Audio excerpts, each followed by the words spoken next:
Welcome to our first episode of Weediya. This is the place where we're going to tell you what exactly the media is doing in India, especially. Some of what we will be talking about will also be about the international media, and we will bring to you, especially the media bias when it covers certain events. We've got our panelists over here in the studio. Our panelists are Dr. Gautam Sen, ex London School of Economics. We've got Tariq Areehy over here, also ex London School of Economics. We also have with us today Dr. Prakash Shah, who is a reader in culture and law at the Queen Mary's University of London. Welcome to our show. Thank you very much for coming all the way up from various parts of the country to take place in this inaugural show of Weediya. So today we are going to talk about the church incidents which happened in India in the run-up to the Delhi election, and then even afterwards we are going to discuss whether there was an inherent bias in the way that the media covered those events. So I'd just like to give you a bit of background about these events first.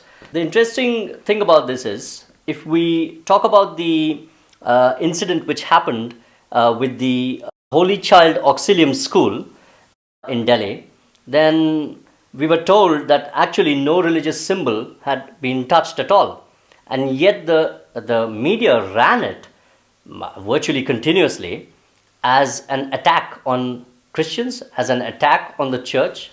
There were other incidents which happened in Delhi. There was the Jasola incident, and in the Jasola incident, a stone had fallen inside the church. Again, the media ran it as an attack on the church, an attack on the minorities, an attack on Christians, and especially what they wanted to say, what the media effectively said in virtually every one of these cases, is that the Narendra Modi government was somehow responsible for all these quote-unquote attacks, right? The Vikaspuri incident, there were 3 criminals who were present. They were arrested. This was not connected with any religious group at all. And then, of course, in Rohini, in the Rohini incident in the Rohini church, there was a Christmas tree fire and there was a short circuit. So let's start by asking Gautam Sen over here. What do you think about this? I think, the use of the term bias is too weak. In fact, looking back now that I'm over the shock at the incidents which happened, which I myself took to be potentially very serious, but now we know that the media orchestrated a campaign and used these incidents in a crass attempt to discredit the elected government of Narendra Modi. And it seems to me the issue is really an attempt to discredit the Prime Minister and the political party which rules India. And would you say that this is still going on?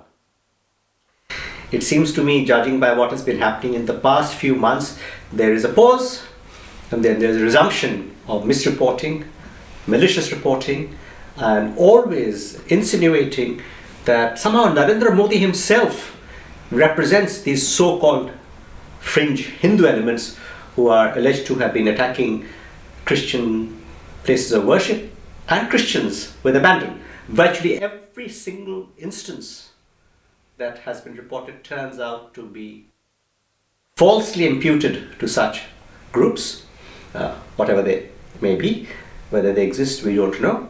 And indeed, in the notorious case of the alleged rape of a 72-year-old son, it turns out the rapist actually had come from across the border and they have since been arrested and they are not Hindus. Yes, and that was actually quite shocking, I thought, because she was 72 years of age. I'm not entirely certain whether a rape was proven or not. And then the media went to town about Hindu fringe groups. And in fact, if I remember right, somebody actually said that Ghar Wapsi, or some sort of reconversion to Hinduism, was somehow responsible for the attack on this 72-year-old none. This was actually the opinion of the chair of the Minorities Commission of West Bengal, who said that these attacks had been incited by the so-called Ghar Wapasi, which really refers to a solitary incident in Agra, Yes. which was more drama than anything else. Yes. And we have since, of course, found out that no Hindus were involved in the raid. And very interestingly, no medical evidence has been confirmed to have been undertaken. No medical examination has been undertaken. And the nun was very rapidly spirited away, I believe, by private plane to an unknown destination. Yes. And we don't know her whereabouts as yet. Nothing that has been reported in the media. I would just like to add, you see, when the incidents are reported in this particular way, blaming the majority community for these really terrible crimes, which put us all to shame, there is no corresponding reporting that they have turned out to be false, no repudiation, no mea culpa, and the media carries on merrily as if they have had no responsibility for creating this terrible image of India. My own personal experience in North London is that many people who don't know India very well now regard it as the most lawless and criminal place in the world. After this reportage. After this reportage. And is it also possible that this sort of reportage would create an element of distrust between the normal Christian community in India and the Hindu community in India? Is this also possible? You see, by and large, Christians have lived peacefully in India as neighbors, and many of us have been to, including you, and I'm sure to Christian schools. And me. We had no issues. Yes. The education was fantastic, really good. Yes. And we socialized, and of course. And we feel a loyalty to these schools as well. And we feel loyalty to these schools because we are taught to respect our teachers. And in fact, in my particular school, the famous Lamartine School of Calcutta, we counted amongst our former students the famous Keeler brothers who died in the 65 war as brave patriots. Yes. And there are many, and we have had numerous senior officers in the army, the navy, the air force who have served the country loyally, and we all respect these people. We may tease them and they may tease us back. But this is merely an indication of the fact that we are comfortable with each other. Yes. And this is what is being poisoned comprehensively in an orchestrated campaign in order to get to Mr. Narendra Modi. Now, I mean, I can see that they want to maybe target the Prime Minister. But what could be their motive? What could be the media's motive in targeting the Prime Minister of India? I'd like to get in Prakash Shah into the discussion at this point. What do you think, Prakash? I mean, it's interesting you referred to the incidents in Delhi and so on. Yes. In fact, I was watching some footage a few weeks ago of a documentary which was made by Sankrant Sanu. Yes. In fact, it's a very simple video where he interviews a member of the church in Mangalore. Yes. And that member of the church recounts the ways in which the bishops in Mangalore have broadcast ideas about protesting against incidents when incidents haven't even occurred. So in anticipation of incidents occurring, the community is galvanized, and obviously, as a loyal member of the church, you're more likely to listen to the priesthood of the church, and to follow whatever direction they're giving. And so you see that there is an orchestration of protesting and a culture of protesting, which seems to be highly organized in some kind of way. And perhaps some people might dismiss this as some kind of silly conspiracy theory, but it actually seems to be.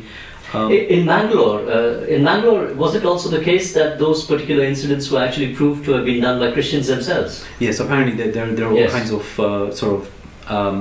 let's say, suggestions that there is a kind of put up job. I think there were seven Christians who were arrested in that particular case, if I remember right. At least they were charged, if I remember right. In fact, they said that they wanted to create division in society and were instructed to do so.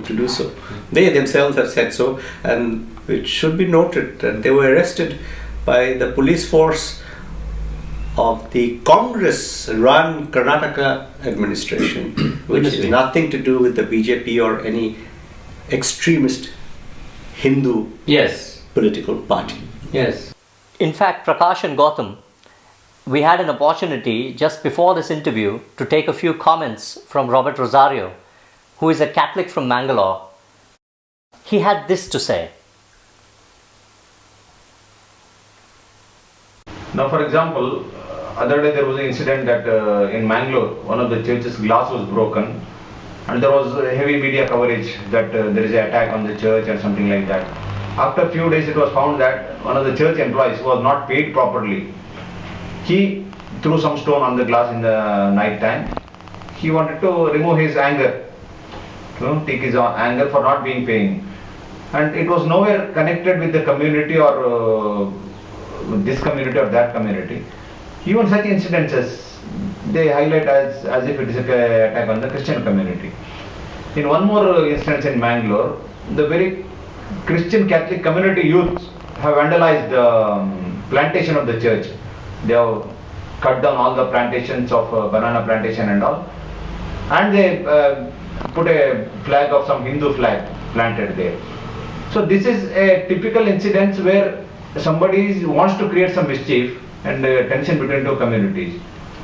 And when media highlight this type of news as if it is a attack on the community, it is like pouring oil to the fire. Instead of behaving in a most proper manner, this type of coverage, I would think it will lead to tension in the community, which the media should not resort to, in my opinion. Robert Rosario also had an interesting point to make about the persecution idea which the church frequently talks about, and we're just going to play it over here for you. Now this persecution complex of the church is concerned. What I feel is it's a time-tested strategy of the church to play victim, and it is clinically manufactured strategy to keep the flock always in fear and a sort of dogma that we are always being victimized, we are always being held under threat, and there is a threat upon us for having faith in Christ or faith in God, something like that. Successfully they have managed this type of dogma over the masses. So I don't think it's a reality, but it is a clinically manufactured opinion, so that once you put in the minds of the people during Sunday sermons regularly, right from childhood up to elders, so they can't move out of this belief. And this church has used in a very systematic way over the years. So when there is one incident, small incident, we automatically connect it to say this dogma of our belief that we are being victimized, though it is not. So I strongly feel that this is a clinically manufactured one, and not exactly the church is being persecuted in any way. Now what is persecution? When we say church is being persecuted, which is a classic example of persecution. Now I don't find anywhere all over India, I can't find a single incident which can be called as persecution of Christians. I have verified many examples, many incidences myself. I have gone into the details, but nowhere I felt that is a persecution of Christians. But there were other incidences related with local factors, your local relation with other people, irrespective of your community, caste and religion. When you interact with many people, you are bound to have some relation with other people. These incidences happen. So this is my finding. I was very surprised when people were sort of saying that there are all these incidents, you see, of attacks, quote unquote. And of course now all of them, effectively all of them, including the one in Panvel, the one in Navi Mumbai, and that has been proven to be some sort of retaliation, revenge by a den of gamblers. Because the church wanted to close down the den of gambling, and so then they came and broke a few window panes and tried to do some vandalism. I would say that in a country of 1.2 billion Yes. plus people, if there were no fringe elements, no extremists, I Yes. would be very surprised. Absolutely. And of course, the law must deal with them. Yes. They will never disappear completely. And I will have to recall terrible incidents have happened, like the burning of the Yes. Australian missionary Graham stays in his family. With his Which- two 12-year-olds. Which is But that was a long time ago. Nevertheless, these things But will it did happen, and it was a Full terrible force- incident. Full force of the law was applied, and it should be, Yes. because these are not acceptable in any civilized society.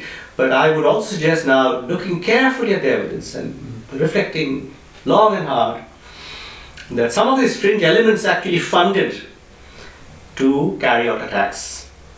As it turns out, in the recent past, they were not fringe elements at all, but the fringe elements themselves are in the pay of agent provocateurs. So we must be very, very careful. And to this, I will also add that the Prime Minister himself, I think somewhat in haste, spoke directly to the Delhi Police Commissioner, which actually Yes. is not his job, it is the No. job of the Home Minister. But he was so alarmed and distressed at this report that he actually Had to. He had to. He had to.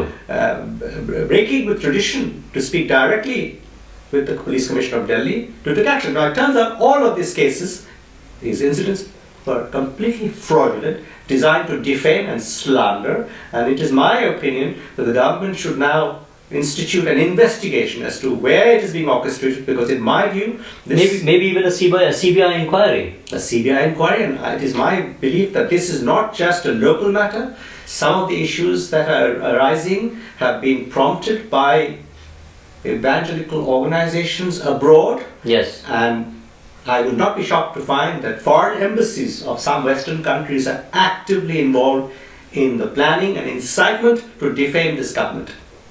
That is interesting. We had an opportunity just before this interview to take a few comments from Robert Rosario.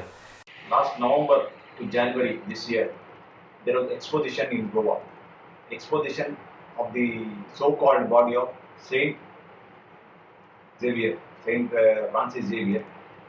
His body was kept for veneration. Now, what is the history of this man?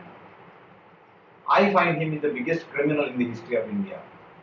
If you know about Hitler, if you know about Osama bin Laden, this man also comes in the same category. But the difference is, this man is a religious man. So Hitler was a king, whereas this man is a religious man. He is being canonized as a saint, and now being venerated. His crimes are so monumental and well documented. He is the one who brought in Inquisition, the so-called Holy Inquisition, into Goa in the year 1545. It continued till 1812. And it was so horrendous experience, such horrible torture of the worst kind to the people. So many people died under him, many people suffered injuries, many people fled Goa. So my ancestors also a part of the group which fled Goa. My ancestors came down to Mangalore. So given these circumstances, this man is venerated in independent India even today, even after 68 years of independence, which I just can't digest this. So I opposed it. I wrote to the Bishop of Goa and also to the Catholic Conference, President of the Conference of Catholic Bishops of India, and all concerned people to stop this exposition immediately and send the body to Portugal, because its original place is he belongs to Portugal. He should be sent there, and we are no more under the rule of Portuguese. We are an independent country, so he should be sent back. But the bishop did not oblige. He continued with the exposition and the so-called veneration. So I held a press conference in Mangalore. I did a press conference in Goa, and both these press conferences did not have a major coverage. Local media to some extent covered it. A section of the media covered it. But for major media, the mainstream media, it was not an issue at all. Though it is a major issue. Today we are crying, we are shouting of persecution. The real typical example of persecution we can find in Francis Xavier. Just coming back to Prakash's point on the persecution, I mean, this idea that there is some sort of persecution of Christians going on. Now, if we look back into history textbooks, you will find that there is definitely some sort of an idea that Christians are always being persecuted, and that there is this idea of martyrdom even within Christianity itself. I'd just like to bring in Tariq Areehy into this discussion. And is this some sort of thing which is globally present at the moment even? Well, I think historically speaking, if you look at the role of the Christian Church in world history, it's not been as a persecuted minority. It's more as being the persecutor. I mean, if you look back, say, to Western Europe, it was in fact the Christian Church which provided the bureaucratic and the administrative and the ideological structure which formed Western Europe as we know it now. And in fact, it was the Christian Church centered on the Abbey of Cluny in France, yes, which preached and organized the three crusades, one in Northern Europe, which not many people know, one in the Middle East, which most people know, and one in Portugal and Spain. So the Christian Church not only preached and organized this crusade, it actually it made the whole movement cohesive. It provided manpower and it funneled, and it's a long-term movement. And later on, when secularism spread in Western Europe, the Christian Church actually were the shock troops of colonialism. I mean, in India, in the Philippines, if you look at the history of Philippines and the Spanish invasions, you look at South America, and you know you have genocide, you have mass murder, millions of people killed, and the church played a central organizing role in this. And I think a part and parcel of this history is that the church has a totally different notion of time than, say, for example, if you look at the institution of Hinduism in India, yes, you know, they're disparate, they have some fighting with each other, they've got very short time horizons. The Catholic Church goes back 2,000 years. So it has a very cohesive strategy. So 50 years, 100 years, 150 years, it doesn't really mean right. much to it, right? It has right. the institutional and the historical capital which it has accumulated. So henceforth you find, you know, like for example, what happened in Korea, virtually the majority of the Korean people who converted to Christianity. There's a massive I think it's 30%, 40% in just a few years, isn't it? And yes. massive attempt in China, but obviously they're repressed by the Chinese Communist yes. Party. And India, I think, really is the last frontier. India is like the sort of the Shangri-La for the church. It's where the church. I mean, the church could really triumph, I think, because the church is organized. It has a very long time horizon. It has an institutional structure. It has a human capital, and is facing a disorganized, a disparate opposition. And it has the ability to not only use its own resources, but also, like the kind of incident that Gautam's been talking about, it can create an image of India in the West, of a lawless, a disorderly country which is persecuting the Christians, and thereby it can pressurize the Indian government and create a great deal of space for itself, for its own activities. And I think you'll find within like next 20, 30 years, it will make massive inroads into India, because really on one hand you have an institution which has a long experience and slow methodical yes. Advance, and is facing an opposition which has no notion, which yes. basically... do Hindus actually understand I don't, what the motives of the evangelical missionaries I'll give you an example, right? Analogy. Especially the new ones, yes. Yeah, what happened this is slightly going back, but what happened in Spain and Portugal, when the church, the Abbey of Cluny, decided that they wanted to reconquer Spain for Christianity, they organized a movement which was they preached an ideology.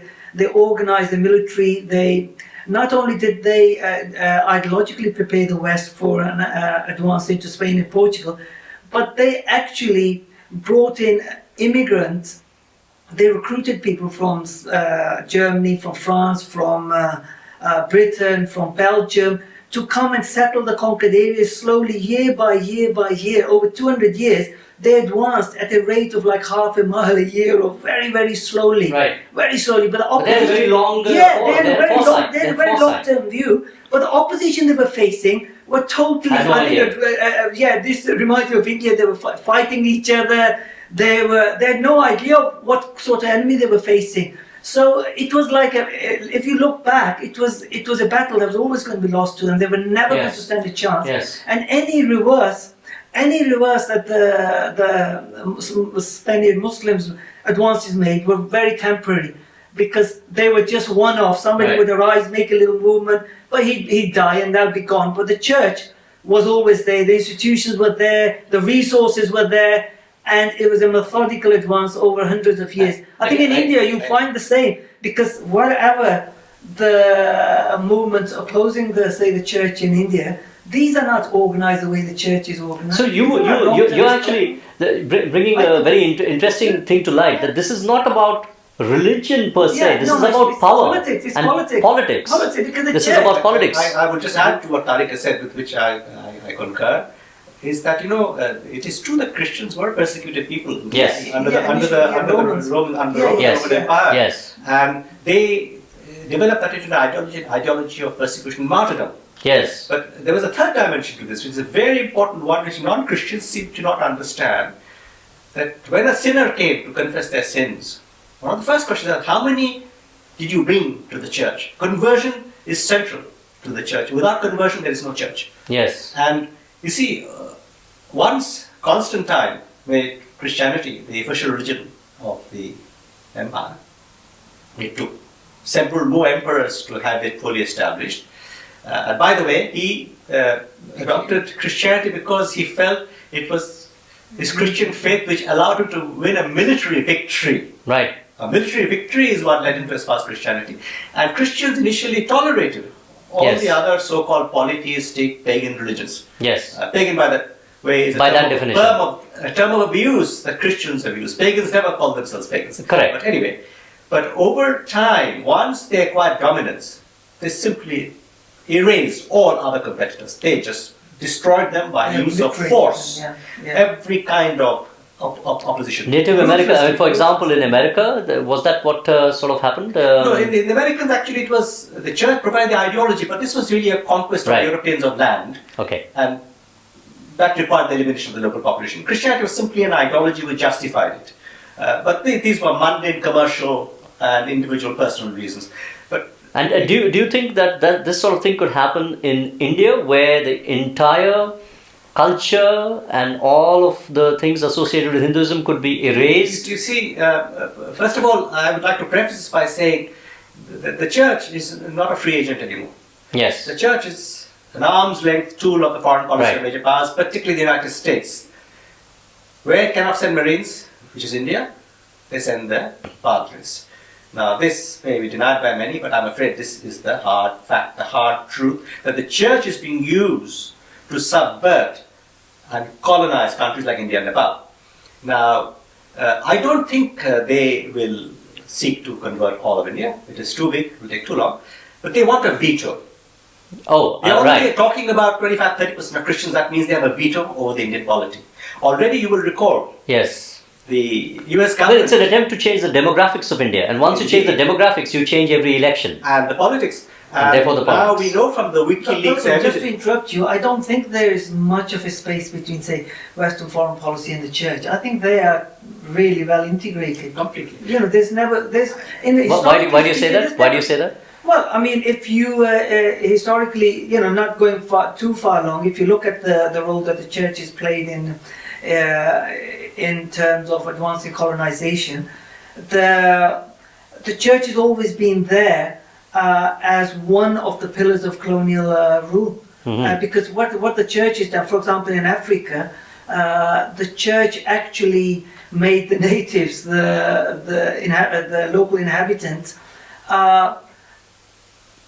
ideologically, it made them accept, it made them conform to by making them feel that somehow the societies they came from, that they were in, were inferior, were fallen societies. It made them conform and hold up to the West at a higher level and look up to it, and therefore accept colonial rule. And therefore, sort of, Christianity has almost become, is it almost an instrument of foreign policy, which Christians themselves don't understand, maybe? I think so, yeah. I think, particularly in the West, I think many ordinary Westerners and Christians themselves may not really understand this, yes. Of that. But I just wanted to say one thing. I mean, it's not as if the parts of the Indian government or the parts of the Indian state structure haven't taken steps to control this movement. I think you can go as far back as the 1960s, where you see anti-conversion legislation being passed, I think for the first time in Orissa. Yes. And then there's been a replication of that kind of legislation with some differences in different parts of In India. Gujarat, for example, Yeah. yes. And even in Tamil Nadu, yeah. Yes, and so in the recent past, in the last year or so, there's also been mooted the idea of having a pan-Indian anti-conversion legislation. Yes. And so part of the strategy of the churches, I think, can also be seen in that light. To prevent that, yes, maybe. to almost prevent that and say, look, we are going to go ahead with our plans for expansion, proselytization, conversion, and so on. And there's very little you can actually do to stop us, because if you try to, we have these kinds of mechanisms, propaganda measures, if you like, to put you under the spotlight. You know, this is a lie. Historical intimidation is what taking place in response to this potential threat. And as we know, the government has quietly been examining how many NGOs are operating Yes. illegally and closing them down. Now, this is partly a response to that, because many of these NGOs are actually Christian fronts.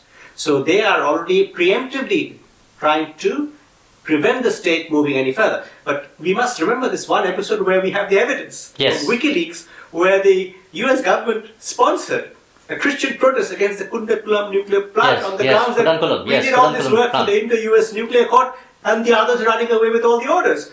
So this was actually Yes. organized by the US government through its Christian surrogates. Now, this is a very important watershed, the behavior of these surrogates. In the past, Christians who were converted at earlier times, for example, 19th century Bengal, Yes. they were actually quite assimilated culturally. Correct.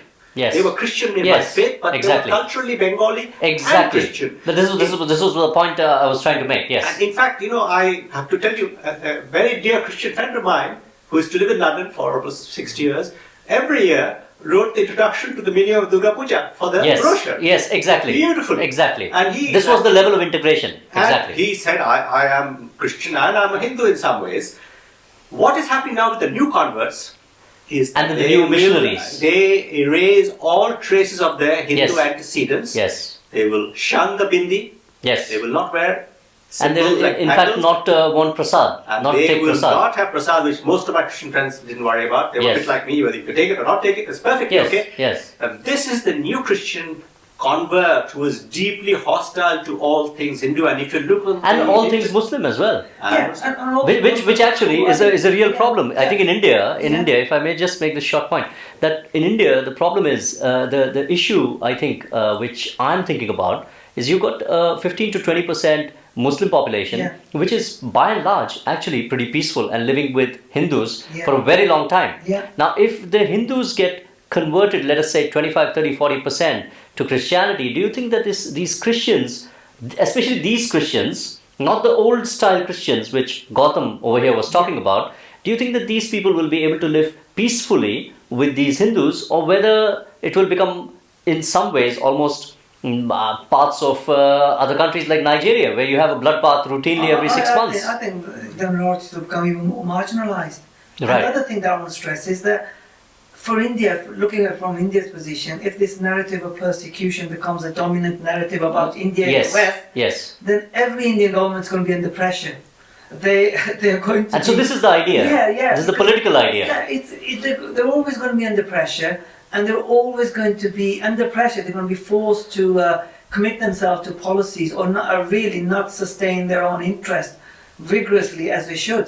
I mean, say, as for example, the Chinese might do. So the Indians will be always under pressure. Right. If this.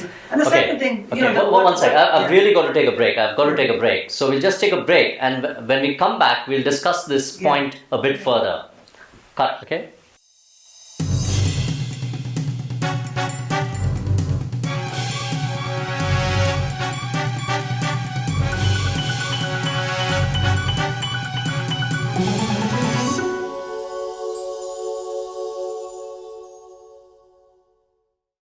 So, welcome back.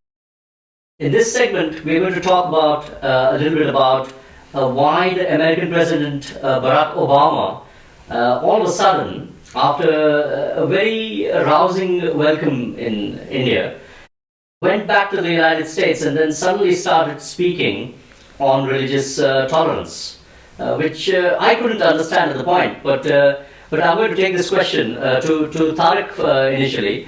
And what do you think, Tariq? Why did Barack Obama all of a sudden, after this, really nice visit, which was thought to be very congenial, and like almost a foreign policy coup by Prime Minister Narendra Modi, why did he start talking about this sort of stuff? I think essentially the American and the Western countries in general, but I'll say the USA, because the USA is the dominant, the leading power which organizes the Western bloc, will use whatever leverage they have over countries in order to bend them to their will. And India, I think, if you look back, no, there's never been a rising world, there's never been the rise of a new world power, yes, which has not ended up in conflict with a previous dominant power. Yes. Now, if you look at the history of the current... So what you're saying is that because the Americans are thinking that India is going to be, in the long term, yes, a new world power, they feel that they need to keep it in... Or China, maybe. I think what they're worried about is the rise of China. Right. And they really need India and Japan is on side. They really need India to do their will. Even if the Indians feel it's not in their interest, they need to bend India to their will to get them to block China's rise. Because whatever the Americans want to do, they don't want a power to displace them in Asia. So India will face all sorts of pressures.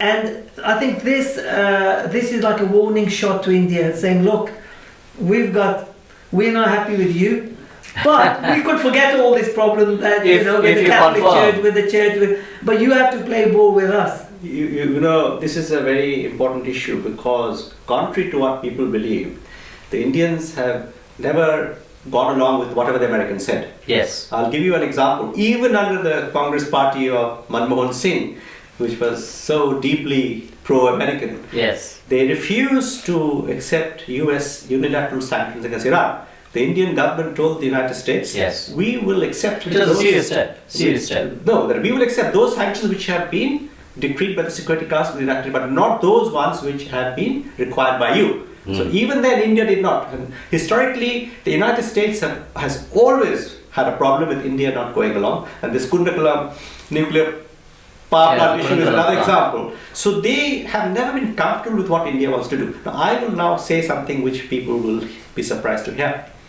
The campaign against Narendra Modi had nothing to do with the so-called Gujarat communal riots. Right. It had something, maybe a little, to do with the attempt to pass the anti-conversion law in 2005. But really, my own inference is, Narendra Modi, I believe, paid 2 visits to China. And there was a suspicion that this Mr. Modi might try to become a friend of China. No, not so much a friend, but accommodation with China. If India and China were to accommodate US foreign policy in Asia, is out of the window.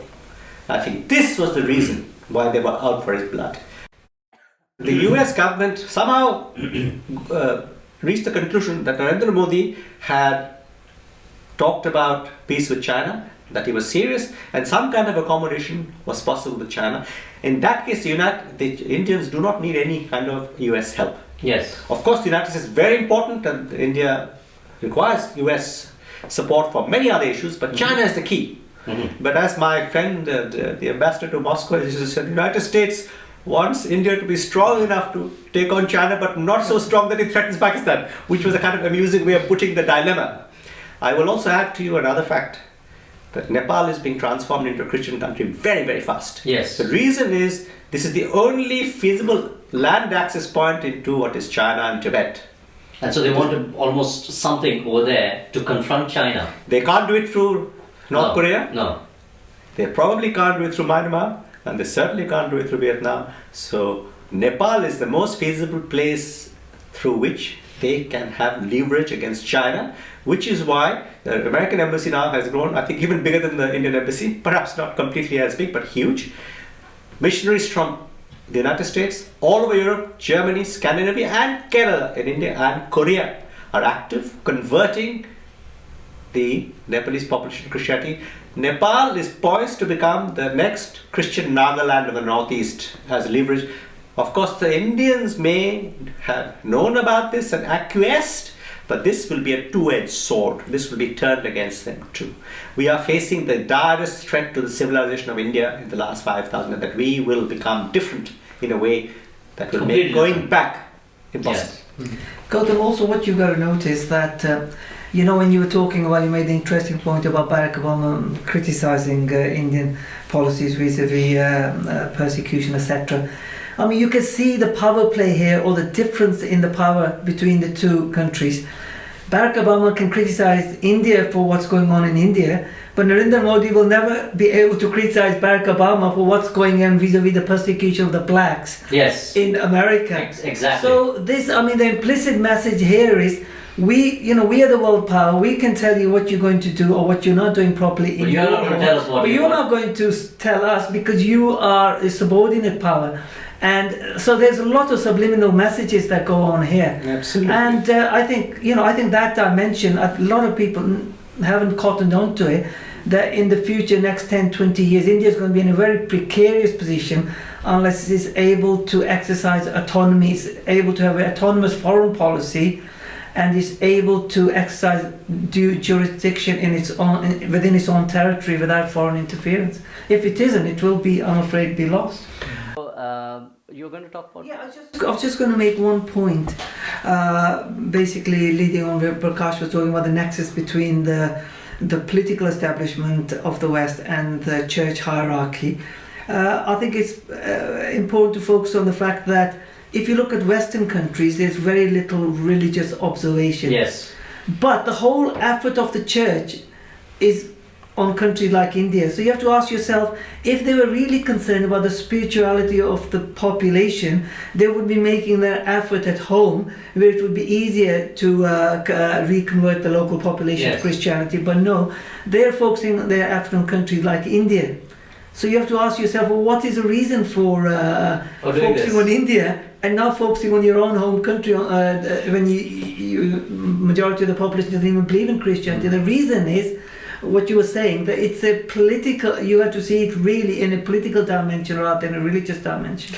Actually, we should always bear in mind that particularly the US church networks, these are businesses. Yes. They are multinational businesses, and if you look at the lifestyles of their church leaders, private planes, 5-star hotels, and then of course the regular sexual scandals. Forget about the sexual scandals of the Catholic Church, just these groups.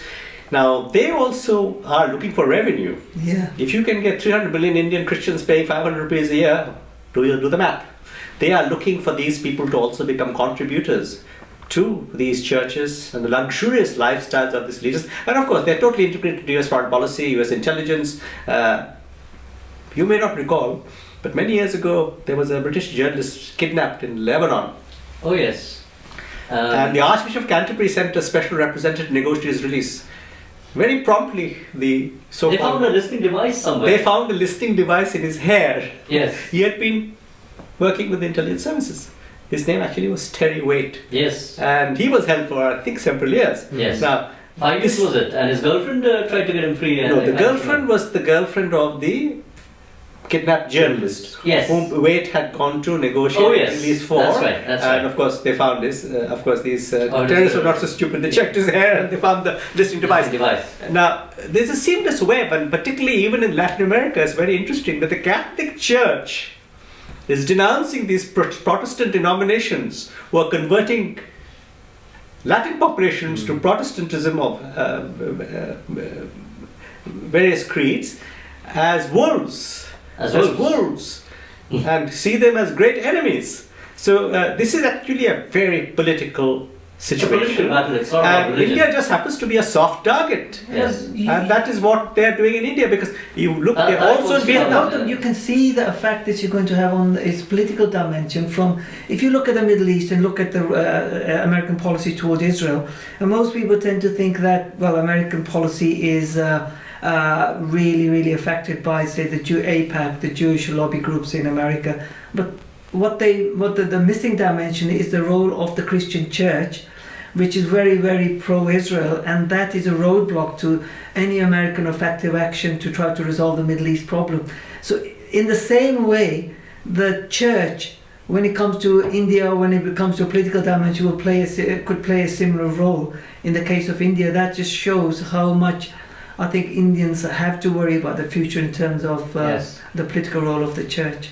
And the media is, of course, just hand in glove, effectively, not countering any of the. No, India is a very amusing country, I have to say, because it is the only country which has no national media. Yes. The Russians have RT, which is very good. The Chinese have their channel, and even the Arabs have. We have Doordarshan, but nobody sees it, nobody watches it. It is neither the Darshan nor Dur. No, it is absolutely useless. And even Al Jazeera, which is actually an outsourced company run by British people, is very effective. Yes. But the Indians have no channel to represent the national point of view. Their viewpoint is represented effectively by media organizations which are owned by the church. Yes, yes. I'm afraid, guys, that's all we have time for today. Thanks, Gautam Sen, Thank you. Prakash Shah, and Tariq Areehy for coming to our show as panelists. Thanks also to Robert Rosario for his very interesting insights, because he actually belongs to the Christian community. Thank you all for watching. I hope you enjoyed our show. We'll be back soon with another episode of Media Weediya.